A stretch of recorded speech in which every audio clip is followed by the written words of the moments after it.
India's government under pressure. Tens of thousands of students are on the streets demanding the Education Minister's resignation. What started as a protest after exam papers were leaked has turned into a campaign for better living conditions. So, can the youth-led movement bring lasting political change? This is Inside Story.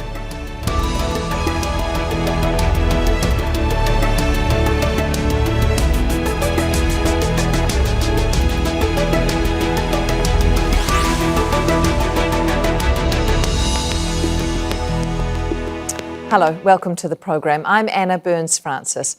What started as online satire has now transformed into a major nationwide movement that's challenging India's government. The so-called Cockroach Janta Party burst onto the political scene in May after crucial exam papers were leaked, triggering a public outcry. But concerns have now broadened to include youth unemployment and other issues affecting young people. Prime Minister Narendra Modi is facing what's likely to be the biggest challenge of his third term, and he's promised to crack down on the exam leaks. But the protest leaders insist that's not enough. They say they won't back down until the Minister of Education is out of office. So, can this movement bring lasting political change or even sustain its momentum? We'll put that to our guests in a moment, but first this report from Amulya Dhawan. Tens of thousands of young people across India want the Education Minister to go. They've been protesting in New Delhi and other cities despite police warnings. Supporters of the youth-led movement are calling for government accountability after an exam leak scandal. On Monday, they marched towards Parliament in the capital, New Delhi. Police responded with tear gas and batons. Days later, they're still on the streets, undeterred. We deserve the accountability that we are provided in the constitution itself. And as we know, we are living in a democratic country, that too the largest democracy in the world. And so I believe that the government is accountable to all of us. This protest is no longer just about the resignation of Dharmendra Pradhan. It's now about democracy and the constitution. This is no longer just a fight. It's a war between the students and the government. Medical entrance exams for nearly 2 million students were cancelled in May after the questions were leaked. Students had to retake the tests in June. Organisers say it led to several suicides. They're demanding compensation for the families, the resignation of the Education Minister and changes to the system. Demonstrators had been camping at a popular protest site in New Delhi for more than a month. The protests gained momentum when police removed a veteran activist from the site 3 weeks into a hunger strike in solidarity with the movement. The so-called cockroach movement began in May after a senior judge likened some unemployed young Indians to cockroaches. The response was a satirical social media campaign that soon gained millions of followers. The founder accuses the governing BJP of inciting violence during the protests. People are being brought in from outside to disrupt this protest. We have been sitting here peacefully for months and nothing like this has happened before. Now the movement has gained momentum. BJP workers are allegedly being sent to provoke violence. They are the ones throwing stones and then defame the supporters of the Cockroach Janta Party. India's opposition parties have joined the protests, including main opposition leader Rahul Gandhi. He was briefly detained by police in New Delhi on Tuesday after protesting outside Prime Minister Narendra Modi's residence. Modi has announced on social media that his government will set up fast-track courts to prosecute those involved in the leaks of the entrance exam papers and has promised swift and stringent punishment. Protests have now spread beyond the capital. Organisers say they want to maintain momentum and that they won't stop until all their demands are met. Amulya Dhawan, Al Jazeera, for Inside Story.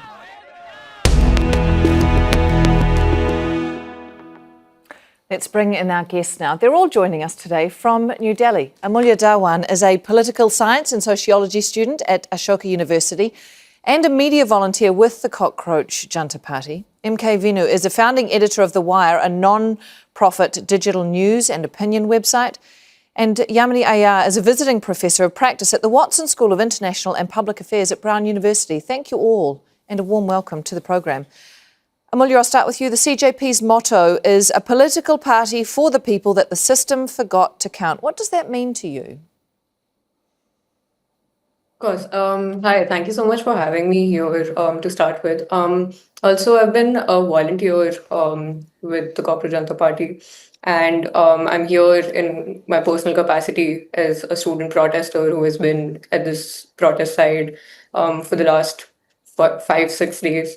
And I think at this point, it is beyond the Cockroach Janta Party. I don't think it's to the mobilization of the youth is to the credit of the organization, but it's to the credit of years of suppression that the students have faced and the resilience that has brought them here. I think it's a resultant of that, and that's what it stands for. Yeah. Yeah. MK, have you been surprised at the somewhat meteoric rise of the CJP? Yeah, not only me, I would say the leadership of CJP itself was surprised at the speed with which the scale up of this whole movement happened. Now, the Abhijit Dipke, who was in the US, was a research scholar who was the first, was the leader, so to say, of the president of the Cockroach Janta Party. He latched on to the word cockroach when the Chief Justice of India in mid-May mentioned, had a derogatory kind of reference to cockroaches, likening them to unemployed youth. So he initially used that as a satire. And in his own words, he later he got so much response from the youth of the country that he was overwhelmed.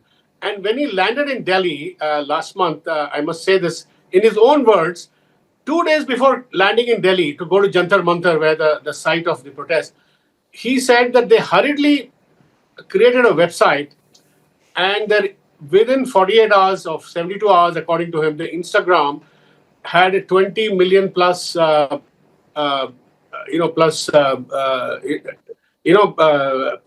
The Instagram had, and that was, mind you, that was more than the Instagram followers of the biggest political party in India, BJP, which claims to have 9 million Instagram followers. Now, this party, the Cockroach Janta Party, got 20 million, almost double the Instagram followers. It's huge, isn't it? And when Abhijit Dipke came to Delhi, he said they didn't know how to respond.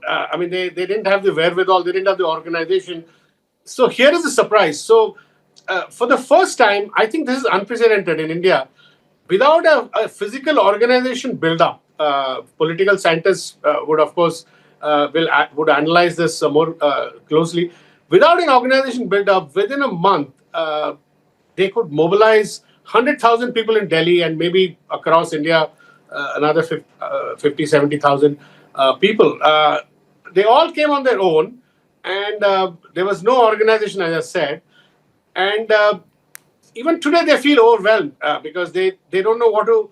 They have the demands. The opposition parties have now supported the demands. Now they don't know what would be the next few steps. Okay, let's dive into that. Let's dive into that. I'm sorry to interrupt you, but I want to make sure I get to everybody to have an opportunity to share their thoughts on this. And you're straying into territory I think is very interesting and we'll come back to. Yamini, can I ask you, the movement, obviously as MK referred to, the movement's founder has got a sense of humour. But a lot of this is self-depreciation, and it's also really hit a nerve and speaks to some wider issues that were already at play in India. Absolutely. I think to understand why the movement has captured the imagination the way it has without a formal organization, as MK just said, we need to look at, in a much deeper way, at the state of the Indian economy. India's growth story from the 1990s has been extremely unusual compared to any other developing country in that our growth has largely been on the back of services. We skipped manufacturing as we went from an agriculture heavy to a modern economy. And the classic challenge that we have that our growth structure has always had is a failure to build jobs for that big middle tier. Most economies, particularly if you look at the East Asian experience, have grown out of agriculture into modern services through the process of building a strong manufacturing base. We fail to do this. So jobless growth has always been a challenge, but in the peak growth years, particularly through the 2000s, there was a large amount of pull out of agriculture into the informal construction sector and informal services sector that was feeding the growth engines of the economy.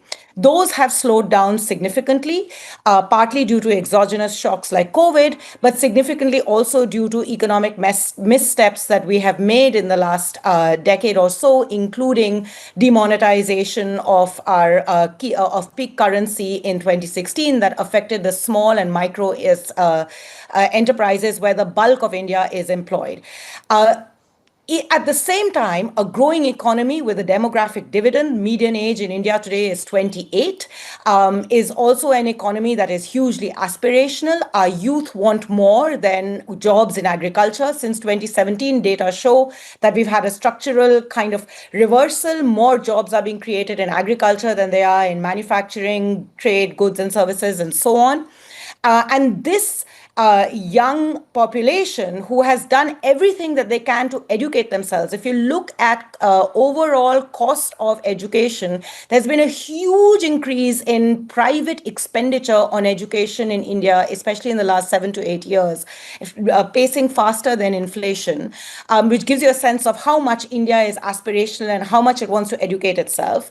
And yet we've not been able to provide jobs for these educated young of the country. The rest of the world is worrying about AI.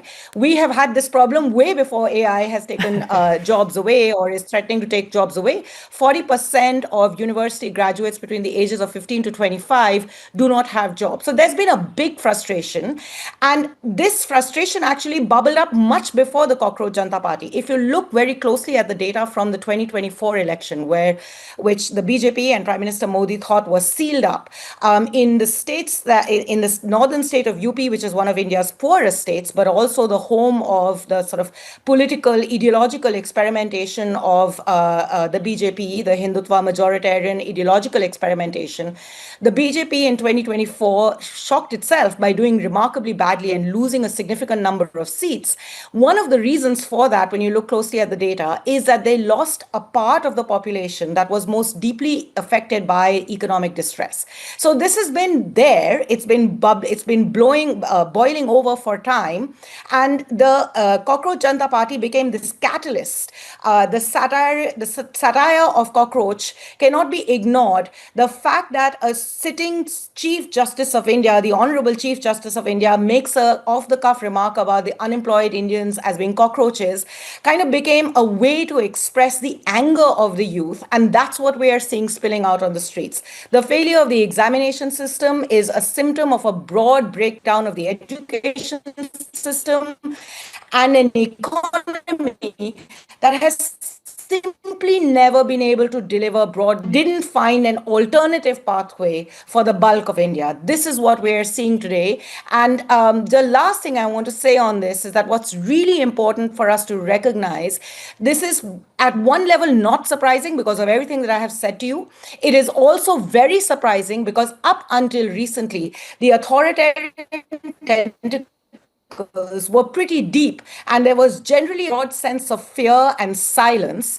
The Cockroach Janta Party and the mobilization of this last month has kind of broken that. Suddenly, all our young are out there on the streets speaking out in ways that I have never heard in recent past. So when economic distress gets deep and frustrations become significant, the Indian youth is not willing to live with the Faustian bargain of an authoritarian state without any opportunities for their aspirations. Yeah. That's what we are seeing. And thank you for that. Was a very comprehensive overview of it. And throughout your answer, I saw, Amulya, you were nodding your head to some of this. And the situation there that Yamini has described is so broad in its number of issues. I'm wondering what you think it is that really hooked people onto the idea of the CJP, given that really one of the core issues or the main issue tends to have focused particularly on the medical exam.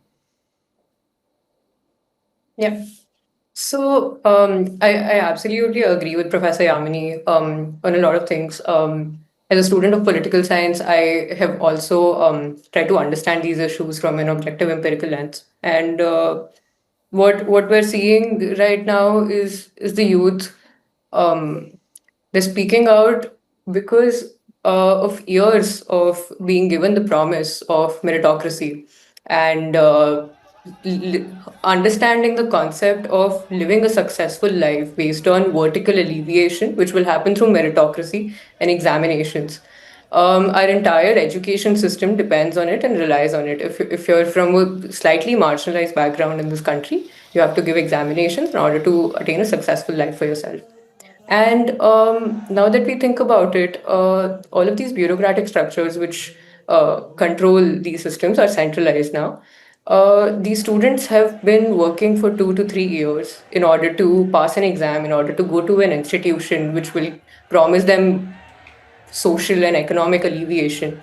And then the country just experiences like 3 exam leaks, and the medical exam of this country gets leaked. So can I There are ask 20 you, students who died Amulya, because of there, the- yeah, I'm sorry to interrupt, but why now then? Because these leaks are nothing new. Why this education minister? Why in this term of government is it suddenly so important?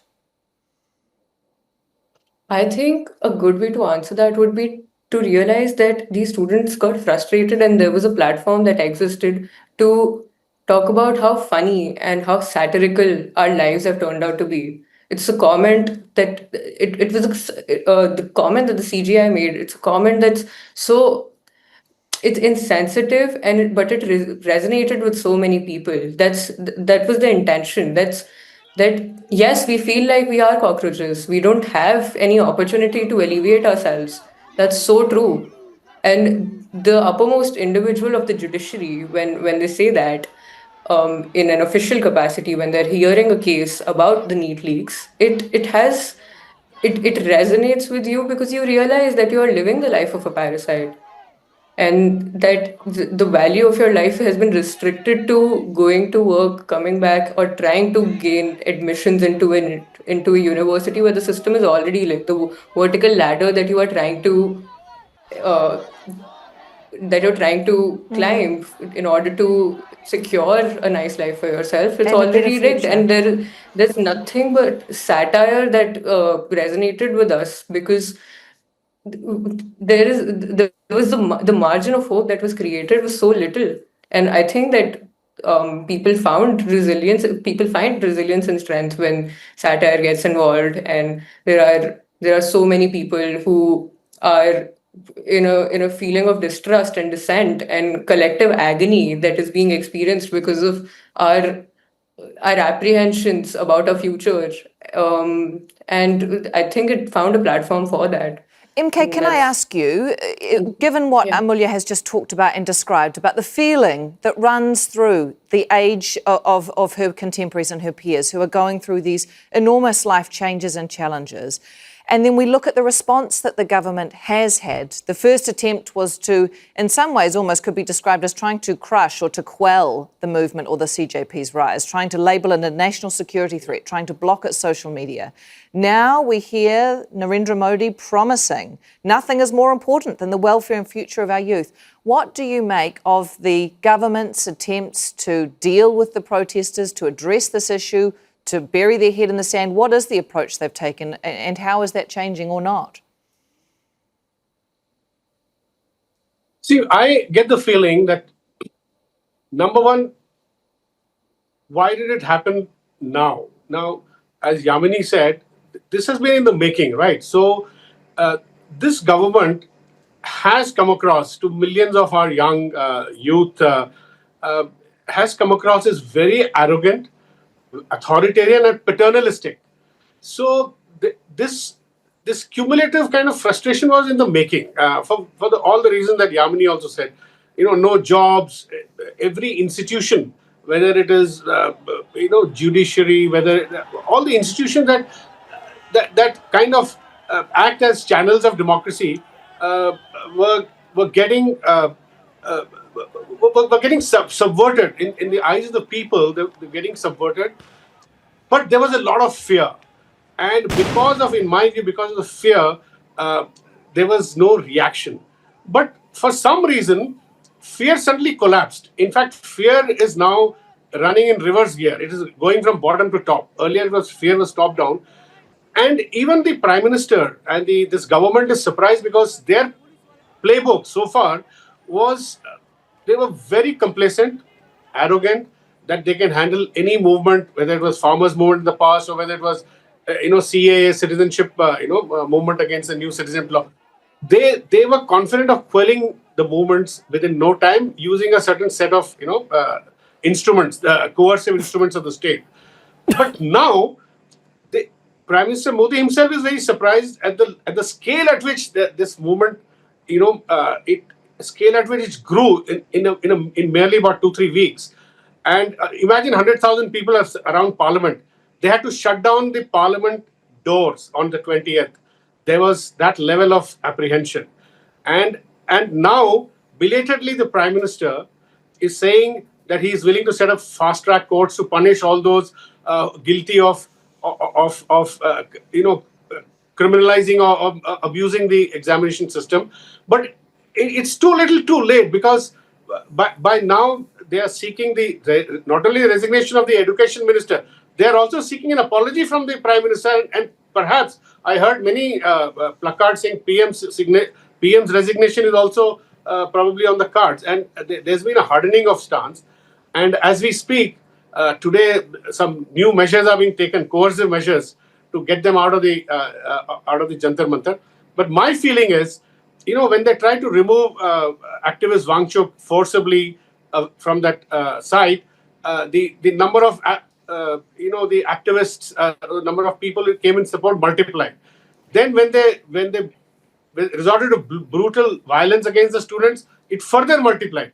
Now I feel any more coercive measures will only make things worse. So I'm waiting to see how the government will handle this. The Prime Minister is in no mood to accept the core demand of the resignation of the Education Minister and the core demand of compensation for all the students who committed suicide. They've also asked for compensation for students who committed suicide. And they've also asked for an apology from the Prime Minister, which is also the opposition's demand now. The opposition is now fully supporting this, and Parliament is stalled. Parliament is not working. This whole session is as good as, in my view, as good as it's a washout. Let's see over the next few days how the Prime Minister resolves this. Yamini, can I talk to you about some of those things that MK has just raised, about what the protesters are demanding? The Education Minister resigned, that now potentially Narendra Modi resign as well. I mean, how many of these things are realistic? How many of these demands will actually change a system that, as you pointed out, is structural in its entire blanket of bureaucracy and has been going on for far longer than just the last lot of exam papers being leaked? What is a realistic expectation for the CJP at this point? So let me answer that by linking back to the question that you asked earlier around why now, and add one more layer to what my fellow panelists have said. One of the factors that legitimized Prime Minister Modi as a potential national leader back in 2013, 2014, when he was still candidate Modi, was his positioning to the Indian electorate as a strong leader who is a very capable leader who would deliver for us. The slogan was maximum governance, minimum government. We are now 13 years into this government, and the young that you are seeing on the streets today have only known, ask Amulya, I don't think she would remember a time when there was a prime minister of this country that was not Prime Minister Modi. So the failures of governance that have been frankly, in my opinion and my analysis, were never resolved from 2014 onwards, except for a few things like bringing in digitized infrastructure to deliver cash transfers, etc., have now accumulated. And a government that has been in power, strongly in power for such a long period, has to answer to its people and its core electorate. A lot of the young people that are out on the streets today will tell you when you go and talk to them that they voted for the BJP, they voted for Prime Minister Modi for several times in these last 13, 14 years over the general elections and state elections. And it is that base, along with others, that are now expressing their deep dissatisfaction. The core demand of what the Cockroach Janta Party is placing in front of the nation and in front of the Prime Minister is a very fundamental core of what democracy is. It is simply about accountability. It is saying there have been a layer on this paper leak that has been the catalyst for the protest, as you describe. It's not the first time it's happened. It has happened over several occasions. In fact, on June 4th, 2024, when Prime Minister Modi came back as the Prime Minister for the third time, students who had taken the same exam were subject to exactly the same problem of paper leaks, and they had to redo the exam. A special session, a committee of parliament was set up, court cases, etc. And still, we have not been able to resolve the problem. So what the students are asking for is fundamentally accountability of an individual and accountability of the government to them.